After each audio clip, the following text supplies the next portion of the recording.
Welcome to Sports Talk with Steve Jones, the daily talk show with the voice of Penn State football and men's basketball. You never know what special guest may stop on by any given day.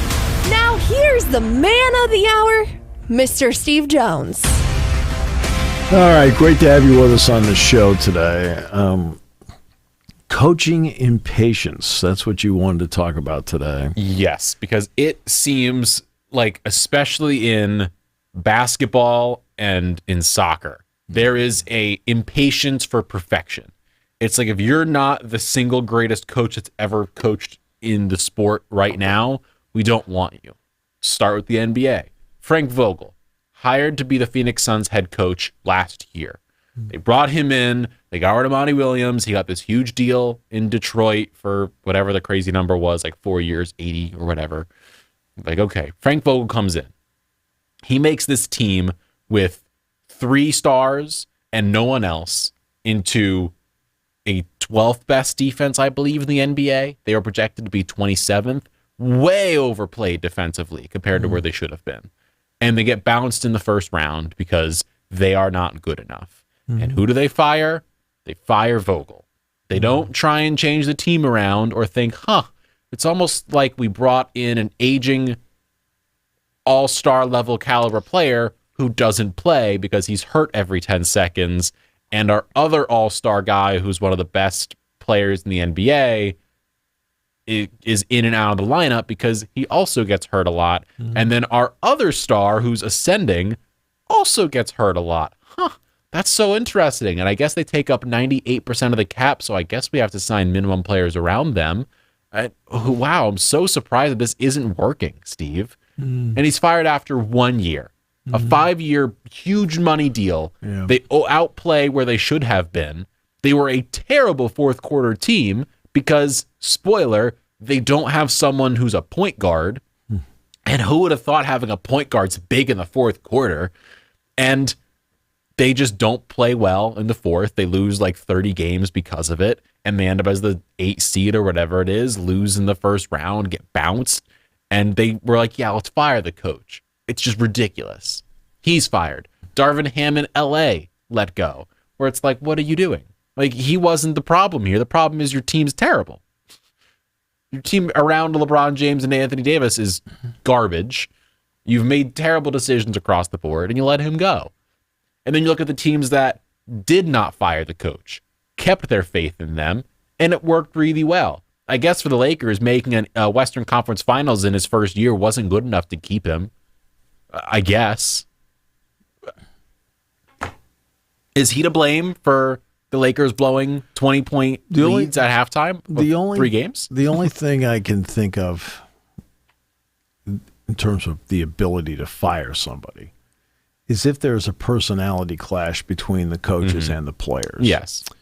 Where even after 1 year, like, hey, look, this isn't meshing. This is oil and water here. I know you have to be the coach. Of course. But I'm not big on, okay, let's take the Edmonton Oilers. The Edmonton Oilers went out and they started the season 3-9-1. Now, this is a team with Leon Draisaitl, right? Connor McDavid, Bouchard, Skinner. I mean, they're really good. That Vander Kane, who's been hurt a lot. They started out 3-9-1, so they make a coaching change. They bring Chris Knobloch in from Erie, by the way. He's a Pennsylvania guy. In fact, he coached Connor McDavid with the Erie Otters in the OHL. Yes, Connor McDavid played in Pennsylvania. All right, and he'd been coaching the Hartford Wolfpack. And so they bring, that's the interesting part. You're going to have 2 Hartford coaches in the Stanley Cup final, Paul Maurice and Chris Knobloch. Maurice was the Whalers' head coach for a period of time. Remember, I went back one time, and my dad said, he says, hey, Steve, we finally got a really good coach here. It was Paul Maurice he was talking about. And so they made the coaching change, and so he settled everybody down. And the Oilers started playing better defensively, started playing more mature defensively. I mean, how they beat Dallas, for example, was a perfect example of the Oilers turning around their style. This is a team that had to win games 7-5 to advance. Now they're winning games 2-1. Getting, really, let's face it, in Game 6, thoroughly outplayed, territorially outplayed, outshot by a gigantic margin. I mean, they ended up, Dallas had 32, 33 shots on goal. They had 76 opportunities. Yeah. Right? Quite a large number. Right? Yet the Oilers played well defensively, and especially in front of Stuart Skinner, and that's where they've changed, and he helped change that. So that's where a coaching change comes in, where you're 3-9-1, you're going nowhere fast, and you're confused as to what you're seeing. So the Oilers made the coaching change. Okay. Then when the Blues won the Stanley Cup in 2019, they too had an interim head coach behind the bench. Now, Knobloch's not the interim. They had a head coach. But, sometimes you feel like, hey, look, I need to shake everything up. Well, Matt Ishbia buys the Phoenix Suns, and he's the one that hired Vogel. Okay. All right. I guess feel that you're not getting enough for your $4.2 billion investment. J.B. Bickerstaff, wins a round in the playoffs, gets to the next round, loses Donovan Mitchell. All right. Jarrett Allen's been out. Donovan Mitchell's out. Allen wasn't playing anyway. Yeah. But they lose Mitchell midway through the series with the Celtics. Team fought hard, actually played well. I thought he did a good job with it, but they got rid of him. Like, look, is it the easiest thing to do in an organization? Actually, yes. The easiest thing to do in the organization, it's not getting rid of the general manager. It's the coach. They're always the first one to go. You can't get rid of the players, even though you want to. The GM is a little more problematic because that's a total philosophy change there. But the coach is the easiest one to go. The Bickerstaff thing, and again, this is from 30,000 feet. I'm not going to sit there and tell you I know everything about how the Cleveland Cavaliers are run. But it looked to me like he was doing a really good job with what he had. He wasn't exactly handed 5 All-Stars in the starting lineup. And the only reason I could understand for them saying they wanted to let him go and find someone else is they want to make wholesale changes and also want to keep Donovan Mitchell, because this summer he's got the option, as soon as the finals wrap up, to extend his contract or not. He could extend it for a lot of money, or he could say no, and if he says no, they're going to trade him, would be the only option they'd have at that point. And so they're going to try and find someone he wants to play for, to keep him long-term, to extend him and all these things. Maybe he wants to play for Bickerstaff. But that's the thing, is maybe he wants to play for Bickerstaff. And along that note, the common trend from the Cavs and the Suns is, outside of the fact that their teams Shaquille O'Neal played for, they both have rosters that don't make sense for them. So let's go to the Cavs. They have 2 guards who need the ball in their hands to make plays. Garland isn't a catch-and-shoot guy. Mitchell isn't. He can be it if he needs to, but he's the main guy.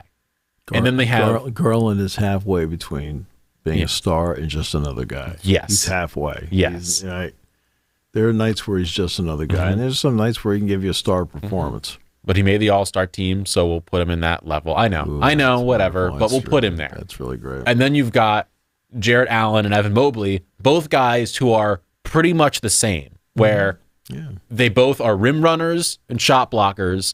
They can't shoot the 3 ball. Well, what did I say about the Celtics? They have Marcus Smart. They dealt him. Okay? Yeah. They have Brogdon. Dealt him. Now, you already had Tatum and Brown. Brogdon is the same as Tatum and Brown. Yeah. Smart is the same as Tatum, Brown, and Brogdon. Instead, they brought in Drew Holiday in the Brogdon trade. Completely different player. And they got Porzingis.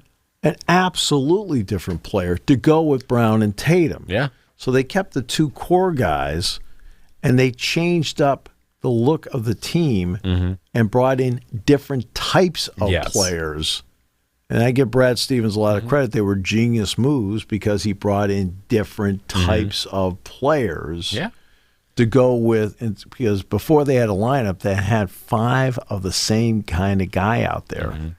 And you need people who are different, which is why as soon as the season, Garland was hurt and Mobley was hurt. Jarrett Allen became an all-star level player. Donovan Mitchell was playing as a all-NBA type guy because it was those two and 3 shooters. It was Max Strus, Sam Merrill, Dean Wade, whoever else. And they were just saying, you 3 run around and we'll throw you the ball and you'll shoot the 3 ball. And they won, I think it was like 13 of 12 or 13 of 14 games or whatever it was. That was insane because all of a sudden the floor is open because there's not 2 guys standing on either side of the lane because they can only go so far. You can't put Allen or Mobley out for a 3 ball because Mobley doesn't shoot the 3 and Allen can't shoot the 3. And it's like, what are you going to do with those guys? And also, Garland can't shoot 3 well. So all of a sudden, you have 3 guys who cannot space the floor. So when Donovan Mitchell drives the basket like he did in Utah, there's nowhere for him to go because 3 defenders are sitting in the paint saying, come on, come at us. Why not? Let's see what happens. So it doesn't work. Steve Bickerstaff doesn't have a team that can win properly. So Garland, Mobley, someone's getting traded this summer. And then you go to Phoenix. They have 3 guys who need the ball in their hands in Beal, Booker, and Durant. None of them is a point guard. They said, oh, Devin Booker's going to become point guard. That's not what he does best. Right. He's not a point guard. So you have those 3, and then Grayson Allen and Royce O'Neal, who they're okay players, but like they're all of these players outside of Durant are like the same person. Sure. They're all guard. They're all shooting guards. Yeah. None of them is a point guard. None of them are power forwards. It's Durant and 4 guards. That's never going to work. And Sacramento fought back and forth with Mike Brown, finally kept him. Look, Sacramento's relevant again. He's a big reason why. He does a good job of coaching that team. They seem to respond to him. Sabonis does, Fox does. I mean, they have... And he does. He earned his a big paycheck, and for whatever reason, there was a fight back and forth because they didn't want to pay him. You don't know. Again, you don't know what the negotiation was like between the agent, the team, things like that. Who knows?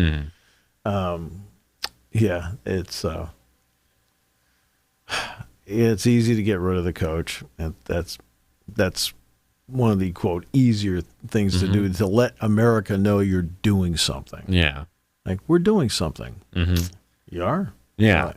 And you look at the team in the finals right now, the Dallas Mavericks. Yeah, Jason Kidd's done a great job with them. Jason Kidd's done a great job. He, going into this season, it was said his job wasn't 100% safe, but like, if as long as they made an okay run, they'd feel pretty good about it. He's a good and coach. What do? They hit on Derek Lively on the draft. They make great pickups with Derek Jones Jr. They make great trades for PJ Washington, Daniel Gafford, all of these things. They build the roster in a way that actually fits. Instead of putting square pegs into round holes, they put square pegs into square holes. And all of a sudden, look at that. They're in the NBA Finals. Who I'm so surprised, Steve. It doesn't hurt that you have the NBA's leading scorer. Yeah, it doesn't hurt that he's you have a 25-year-old all MVP caliber player on your roster who's even only getting better. Yeah. And he's a killer against every team in every single series he plays in. He's really good. But you have to have a roster around the guy. And look at that. They have a roster around him, and it's great. And Jason Kidd is a great coach for them, and it fits. The Knicks with Tibbs, that team fits. They all work perfectly. Like, if you were building a roster around Tibbs, it's this roster. There's not a player out there you could pretty much imagine fitting into this team better than who they have right now. It all works perfectly. And what happens? They do as well as they do. They get half their team hurt, yet Miles McBride steps up and plays 40 minutes, and they make the second round out of nowhere. And they get Alec Burks comes in and drops 23 points when they need him to, and he's their 12th guy off the bench. Like, when you build a team with a coach and players in a manner that actually fits a system, I'm so surprised that it actually works, Steve. So surprised. Well, that's what makes it work. I mean, there's certain organizations that have more patience. I mean, Terry Stotts coached for years with Portland. And I feel like the Clippers are very comfortable with Tyronn Lue. They just re-signed him to a mega deal, and they should because he is one of the best coaches Eric in the NBA. Spoelstra has obviously been there a long time. He's considered to be one of the best. Yeah. So I mean that's where you are. Now Phoenix got Budenholzer. Phoenix got Mike Budenholzer as their incoming coach, who they, by the way, could have hired last year because he was also released by the Bucks. But that one makes sense because they had the expectation and they underperformed. And it was very clear they had to make changes. And to get Giannis to be happy, they did that.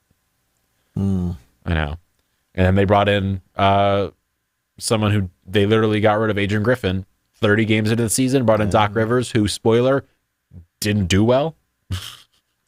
Doc didn't do well in Philadelphia either. No, he didn't. And they brought him in. They're like, everything's going to work with Doc. We're playing so well. They were 30-13 with Adrian Griffin. And then they went under 500 with Doc Rivers as the coach. Yeah. And they lost in the playoffs in the first round. Yeah. But they were like, that's a great hire. What? It's a great hire because he's a name and he has an NBA title to his credit in 2008 with the Celtics. All right. But hey, it's anytime something happens. All right, so let's get to the fan reaction. And it's something that, for example, Penn State football. Okay. Penn State has a game. They may win the game, but it may be a struggle. They lose the game. And what do you hear? It's coaching and scheme every single time. Coaching and scheme. Well, let's start with this. Do any of you even know what the scheme is? Unless you're at practice that week, you don't know what they're trying to do and why. Yeah. Right? You'd be amazed at a couple things they'll try out early on Tuesday, on Sunday and Tuesday. Yeah. And it doesn't make the cut to Saturday. Why is that? Because there's one or two players who can't execute it. So we have to scrap the play. Could it be the personnel? Yeah.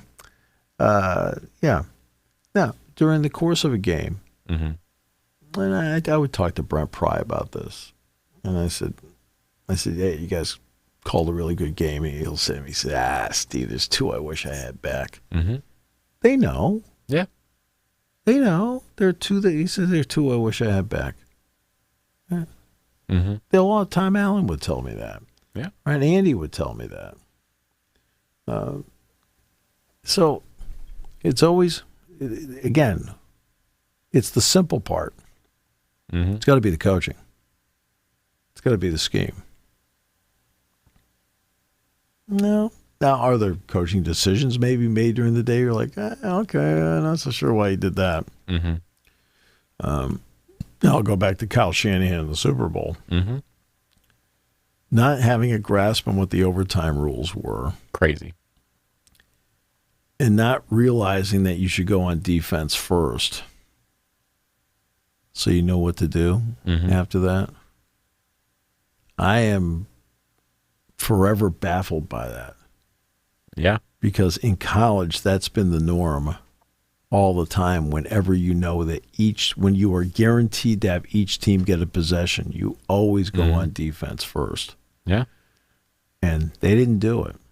Now, he's a highly paid coach. He gets praised up one side, down the other. Every time you turn around, like 49ers play the Rams. Oh, these two geniuses out there. I'm like, oh, geez. All right, the two geniuses. Okay.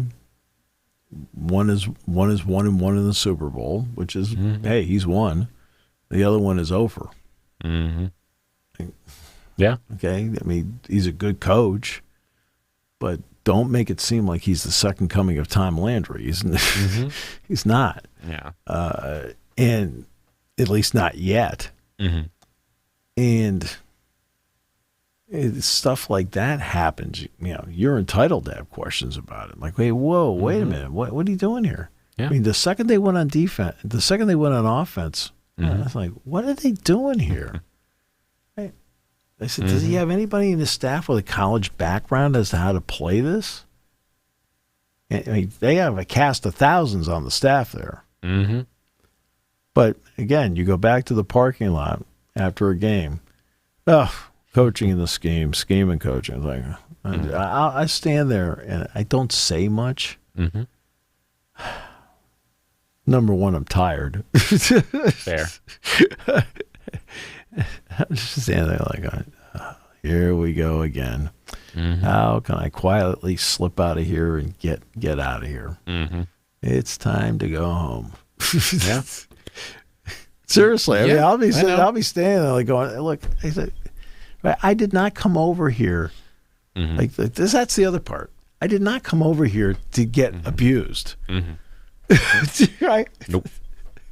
It's like I came over here to have a couple laughs, wind down a little bit, maybe answer a question or two. It's okay. Instead of hearing complaints, I'll be like going, hey, I'm not down here doing this. Mm-hmm. I realize that I realize I am a connection between the team and the fan. I do completely understand that. Mm-hmm. I know. I want to, but I want to wind down a little bit too. It's like, okay, yeah. I want to bring it now to soccer, to again the coaching thing, real fast. I have two coaches I want to bring up to you. One is my coach for Arsenal, Mikel Arteta. he's a bum. He is not a bum. Fun fact. So he was hired December. Gigantic bum. Sure. Know nothing about him. Yeah. Don't disrespect Super Mick. He was hired 2019 in December. So he's hired just before Christmas in 2019. All Arsenal are down at like 10th place. He takes the job. For the next couple years, they slowly improve, get from 10th to like 8th to like 6th. I was hoping they'd be relegated. Many people were hoping we get relegated. We did not, in fact, have that happen. But we had years of it was not good. What does he do? He says, I want to get rid of the old guard, clean out the players, bring in the guys I want to be here. He does it over time. He buys the players he wants. And in 2022, Arsenal didn't look too great. Like there was problems. We didn't look super hot. And there was some fans saying, we want him out. Clearly, he's not doing good enough. Most of the other fans were like, keep him. We can clearly see what he's doing here. Give him the time to build it. And now what happens the past 2 years? We're in the title race until the end of the season. Did you win it? We lost it on the final day. But the fact that losers. We went from 10th to now contending until You're not the lead dog. The view does not change. I know. But there is a sense of, okay, clearly went in the right direction. This season, Mauricio Pochettino gets hired at Chelsea in like last summer. Gets hired in like July, I think, June. So he gets brought in as the summer's winding down. They're on their tour here in America when he got hired. It's like, okay, he's the new coach. He's got this team with this American owner, Todd Bowley, who spends $1 billion in 2 years. Crazy amounts of money on players that don't fit together. How will it work? His first game in charge, 4 players get hurt. All the key pieces he needs everywhere. Throughout the season, half his team gets hurt. He's trying to make it work with guys who clearly don't work together. It's like saying, yeah, I'm going to go play alongside LeBron James in basketball, and LeBron's going to trust me to make 45% of my three-pointers. Not going to work. Not really how that works, Steve, sadly. But I thought you shot well in the Timberwolves practice, Jim. I thought I put up some decent shots. I made a half-court shot. I'll put that out there, okay? And he was brought in, and what happens in the first half of the season, they're not good. They were just not good in the first half of the season. Finally, the players come back healthy. He's got the players he needs in certain places, and all of a sudden they make their way up to 6th place by the end of the season. And what do? They fire him because they're like, we're not good enough, and clearly you aren't the guy for this job. He didn't have the tools to do it. Neither did the other coach we've discussed already. They didn't get given actual teams that fit and made sense. He got given 17 guys who played the same 2 positions by owners who wanted to buy the best players, but the best players all played the same 2 spots, so only so many players can play, fun fact. Like, I might be a great small forward. I cannot play center. What do you want me to do? Defend Shaquille O'Neal? Yeah, not going to go well. But I could maybe defend Muggsy Bogues, possibly. Nate Robinson. Like, No. It doesn't make sense. They then fire this guy, let him go, pay him a crazy amount of money to let him go off his contract, bring in a new guy, Enzo Maresca from Leicester City, who they're like, he's the guy. In 1 year, if they're not doing well, he's going to be fired. I'm just putting the money on it now. So many teams don't give coaches time to actually build a team up. Because fun fact, not everyone comes into the ground, like onto the team and hits the ground running. It doesn't happen for everybody. Well, let's get to college sports for a moment. Mm-hmm. It used to be the feeling was that if you have to give a coach 5 years, Mm-hmm. you have to give him 5 years. Yeah. And in the 5 years, then you really know what the program looks like. Well, you have coaches now getting fired after 2 years, 3 years, because with the transfer portal, it is expected that you have to be good now, right away. Let's go.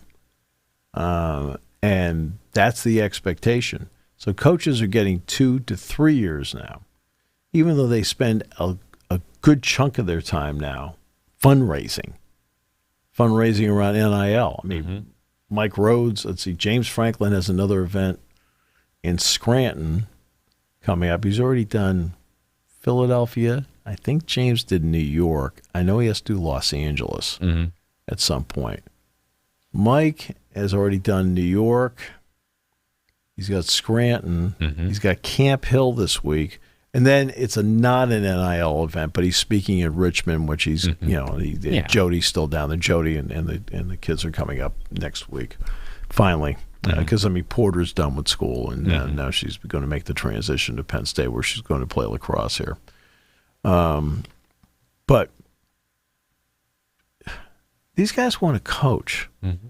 On the college level, you're talking about pro coaches. All they do is coach. That's all they do. They don't have to worry about NIL. They don't have to worry about free agents. They don't have to worry about any of that stuff. They just have to talk about the personnel they have in front of them. Yeah. Right? They can have input on the draft as to what they think about somebody. College coach, these guys want to coach. For a guy like Tom Allen, for example, head coach at Indiana, trying to get NIL going in Indiana and so forth, and get, and see if you can get better players there. Well, now he comes to Penn State. He has one side of the ball. He doesn't have to go out and do this stuff. He's back, as he says, to coaching ball. Well, that's what coaches should do. They should be coaching ball over and over again. I don't care whether you're the basketball coach, whether you happen to be the soccer coach, the volleyball coach, or the football coach. You should be coaching. Instead of being, I know you're the face of the franchise. I've got that. Right? Because you're the one constant that's out there all the time. Yes, the players do turn over. Yeah. A DJ Dozier becomes a Kajana Carter, becomes a, those two have been nominated for the Hall of Fame. That's why I mentioned them. But that's, Kurt Warner became a DJ Dozier. Okay, Blair Thomas became Kajana Carter. The players change over, but Joe Paterno was still the coach for all those guys. Well, same thing now with James. He is the face of what's going on with all of this. So he has to be at the NIL events. He has to be the one trying to help out in that regard. When a major donor comes in just to make donation, whatever, well, James is going to be a part of that too. I know Mike has to be a part of it. But these guys just want to coach ball. And if I had $10 for every time Joe Paterno said to me, and Joe was great with donors, and there was no NIL back then. He said, Steve, I just want to coach football. Right? Because that's what they want to do. That's what they were made to do. What they're here for. Is to coach football, coach basketball, whatever it may be. Where you get on a court, you get on a field, and you teach. And you try to see what works, what doesn't work, and so forth. That's what they want to do. But in the current atmosphere, which is something in pro coaches don't have to deal with, the soccer guys just stand there and just watch the ball go back and forth, essentially. Sure. Yeah, it's pretty close. Jeff Cook, he really coaches. Your guys, no. Mm-hmm. Sure. You're not winning. Continue. When's that last Arsenal championship? 2004. You're not winning. All right, so and that's the issue. There are a lot of issues I have today. Like, for example, the recruiting clock. You know, one of the reasons I want to see the recruiting early signing date moved to the end of July is that so these guys can have time to concentrate on what they're supposed to do. I mean, moving the signing date to early December, what did that accomplish? You're going to have 12 teams in the playoff trying to get their teams ready for the biggest games of their season. Mm-hmm. What are you doing? You know, your portal's open, early signing day. Things like, how many balls you want the head coach to juggle along the way to make this happen? That's why I want to see the early signing date should have been moved back to July 31. Mm-hmm. You know, anybody, and you have a late signing date, so anybody who doesn't sign, you sign them in the late signing period. It's no common sense. Coaches need time off. Mm-hmm. They need total dead periods so they can take their families on vacation, so they can kick back and maybe do nothing.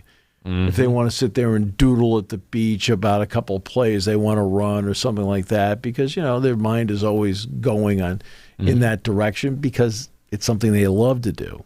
It's a passion. Mm-hmm. But you can't make this clock in such a way that is not friendly to what they're doing. And now with NIL, you know, here's a time of the year where not as much is going on. No, got to go out there, got to do this, got to do that, got to do this, got to do that. And because that's the way it is. Now, you're going to have the $22 million coming up. Now, that should have solved the NIL part. Yeah. It should have. Keyword should. It hasn't completely. And that will be the next part. It's going to have to be collective bargaining. And I'd like to find out if they're going to do contracts. Because under a contract, it should obligate you to play in every game the team plays in that particular season. That includes the bowl game. Mm-hmm. That includes the bowl game. You are still a part of your team. Mm-hmm. Right? It's still the season. Yeah. Okay? Again, let's go back to the fan in the parking lot, right? They're worthless exhibitions. Excuse me. It counts on the win-loss record for the year. Penn State did not finish last year 10-2. Penn State finished 10-3. The year before they didn't finish 10-2. They finished 11-2. The game counts. Yeah. It's part of the season. Mm-hmm. There's a lot of bizarre theories out there now on how things work that make no sense to me. Mm-hmm. That make no sense to me. It's a meaningless exhibition. No, it's not. It's a game. Mm-hmm. Does it count on the record? Yes. No. It counts on the record. It's like still part of the season. That's why they need to have contracts where, hey, guess what? You play. Mm-hmm. Right? Now, can something happen? Of course something can happen. Mm-hmm. But for goodness sakes, I mean, look what happened to Johnny Dixon in the Senior Bowl. It wasn't in the game. Mm-hmm. He got hurt. He ended up not being drafted. And Johnny's a really good player. Mm-hmm. All right? But, and we all know that the linebacker, Jones for Notre Dame got hurt. Jake Butt got hurt.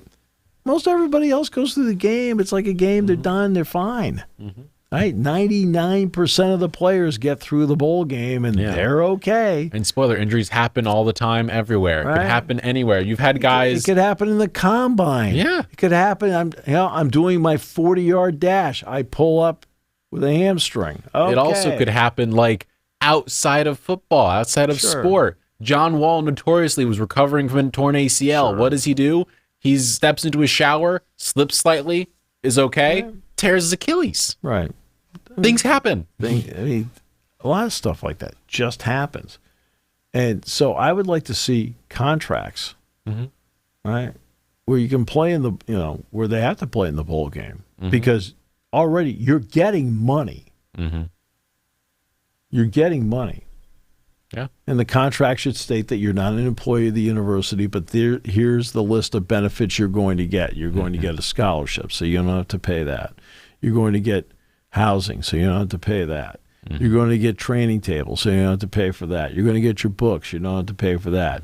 You are going to get money, right, without question, but you also have to maintain this grade point average under NCAA rules to keep yourself eligible to play. I mean, just a list of things, right? This contract is for every game to be played as part of whatever season it happens to be, and then you have to put, which includes the bowl game. Including any postseason. Right. Any postseason game.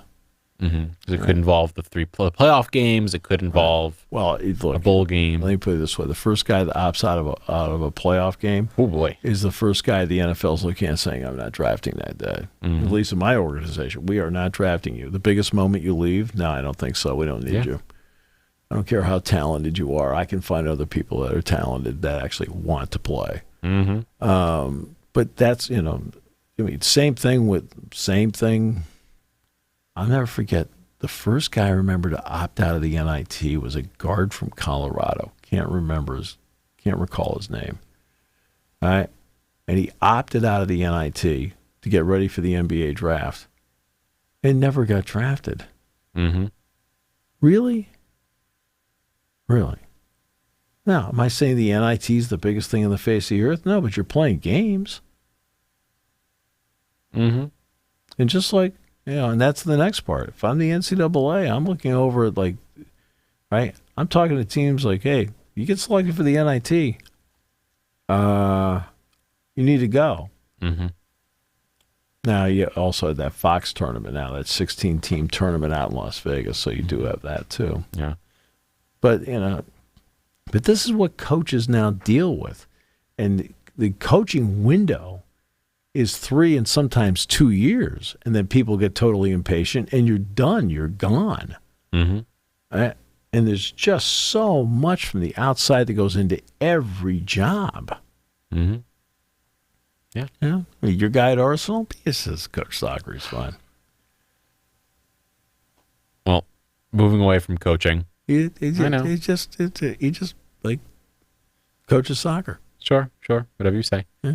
Moving from coaching, we do have some breaking news here. And the MLB has permanently banned Tucupita Marcano after determining the infielder placed hundreds of bets on baseball, including wagers on games involving the Pirates, where he was with this past season. He is the first active MLB player unbanned under the sports gambling policy since, of course, Pete Rose, who got a lifetime ban in '89. I think he's on the IL right now anyway. He is currently on the IL.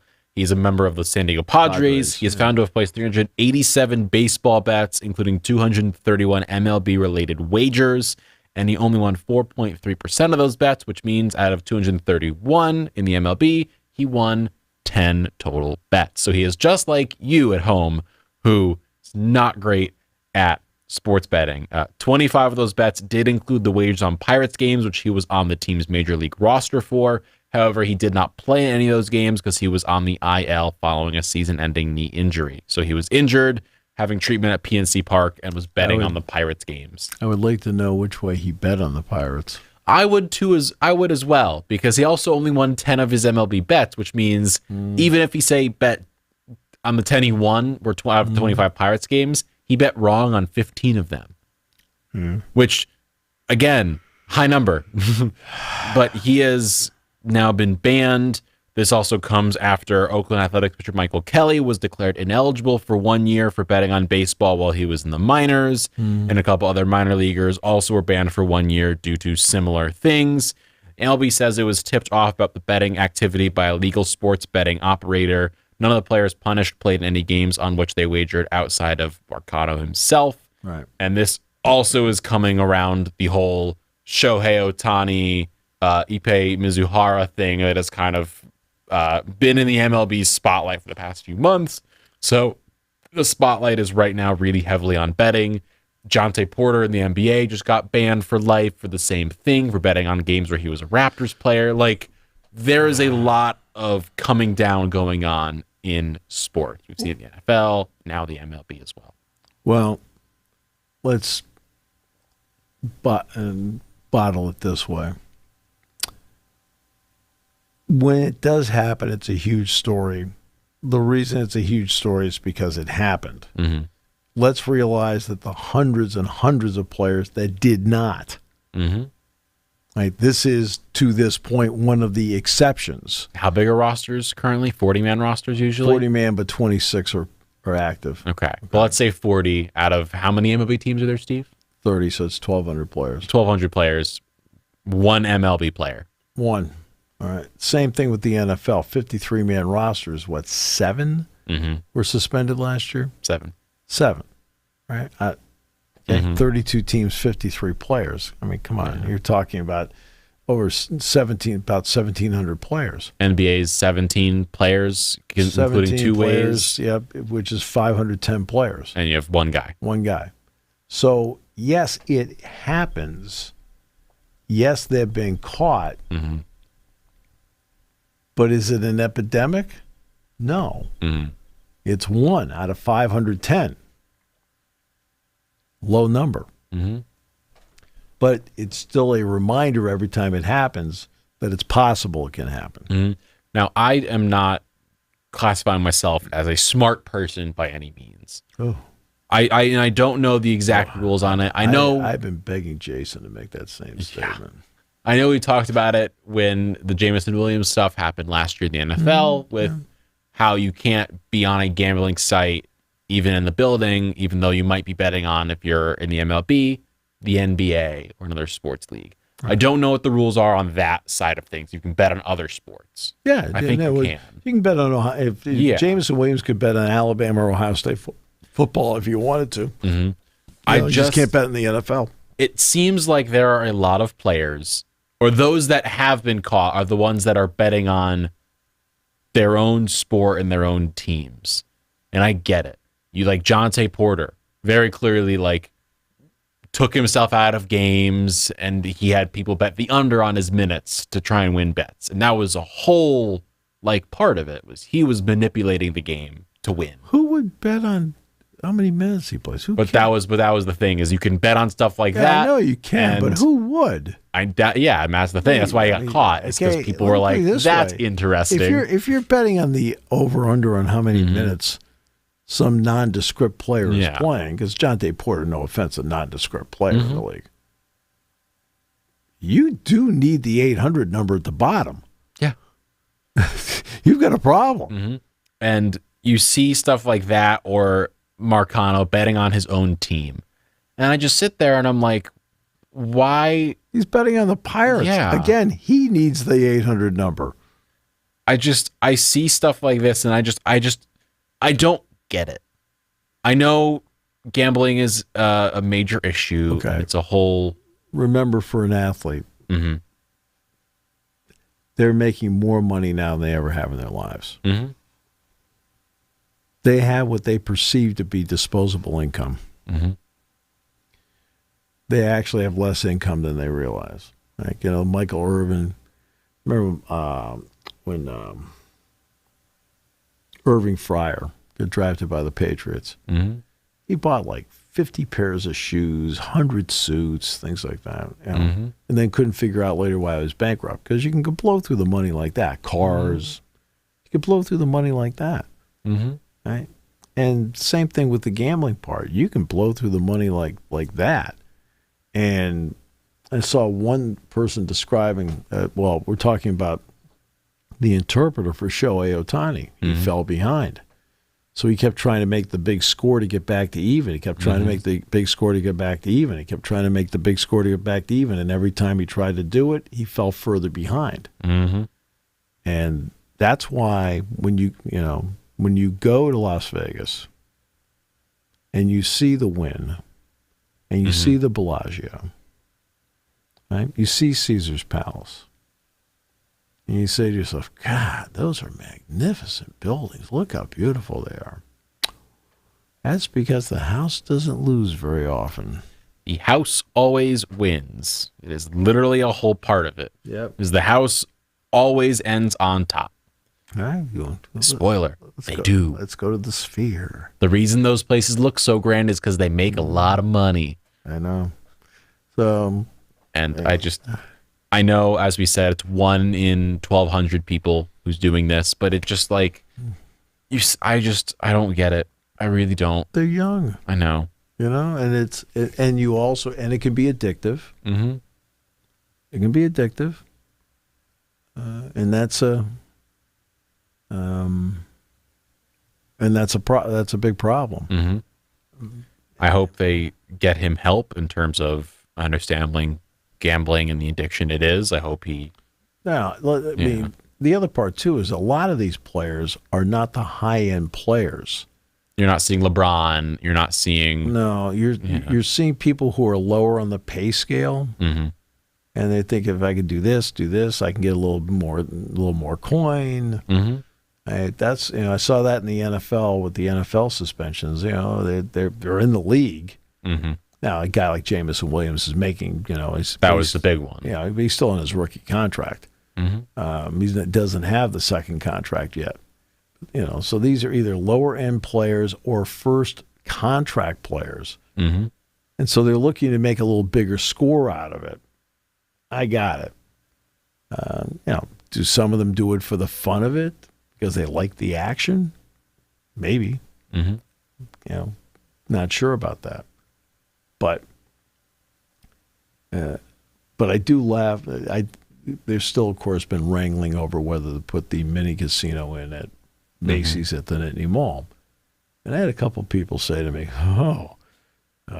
casino, they're a college campus with college football and basketball. I said, what could possibly go wrong? And I looked at him and I said, do you think the players would go to a casino to put down a sports book bet? And they can do that on their phones. Also, do you think a Penn State player would go to a casino right on campus to go and make near campus? Yeah, within 10 minutes. Yeah, but do you think that would go? Do you think that would not be noticed? But they can sit in their dorm room on the phone mm-hmm. and do it. Yeah. I mean, look, I will ask my broadcasting class. Mm-hmm. Now, when it comes to the gambling part, mm-hmm. and I do a lecture on gambling with them. Yeah. Saying, hey, look, it's your money. You can do whatever you want. I said, mm-hmm. but don't ever place a bet on mm-hmm. a game you're covering. I said, it then completely clouds your judgment as to mm-hmm. your coverage of it, pro and con. Suddenly you think the coach and the scheme are bad.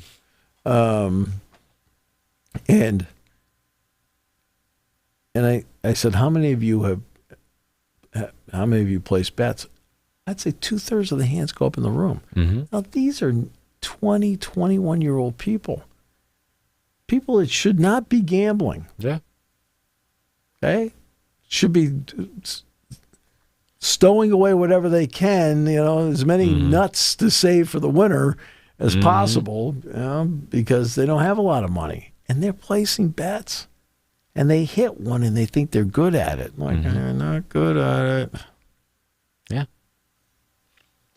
So that came up today. It's been a major deal with that.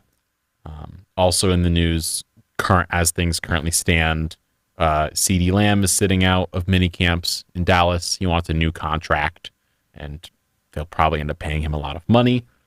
Novak Djokovic withdrew from the French Open after he sustained an injury in his 4th-round win. He's still playing at a high level, so Novak might stay on. Real Madrid signed Kylian Mbappe, finally. Spoiler, it happened. I don't think anyone's surprised by that. He's been flirting with them for years.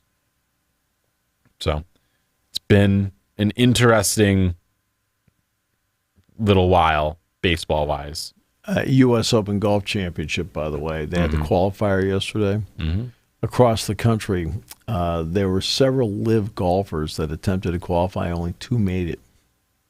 Ooh. Now, there's some that already have exemptions to it from past champions, like Dustin Johnson has an exemption as the Masters champion in 20. Yeah. Bryson DeChambeau is a former champion. He won. He's and Mickelson won the PGA a couple of years ago.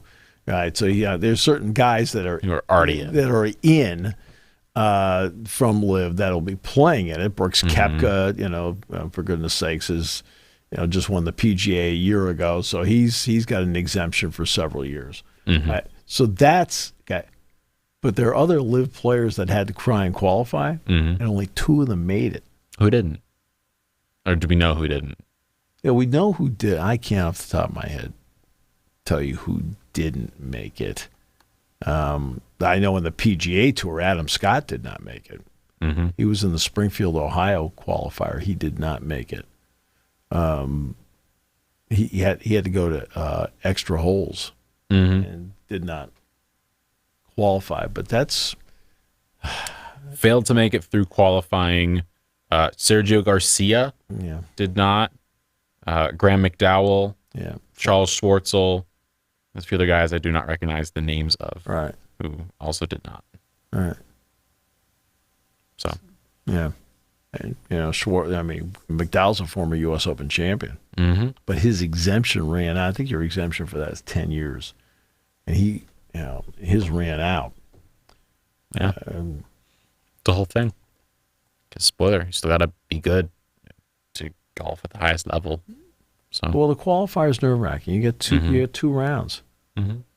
You don't know who gets hot, who doesn't. Now, it's not a winner-take-all thing. There's usually a minimum of 4 qualifiers out of each one. Yeah. So something of note, and we'll talk more tomorrow here on Sports Talk with Steve Jones. Thank you for listening to Sports Talk with Steve Jones, a 7 Mountain Media production. Come back at 11 every weekday for analysis of the latest happening in the sports landscape. From college football to European soccer, Steve and Kyle cover it all on Sports Talk with Steve Jones.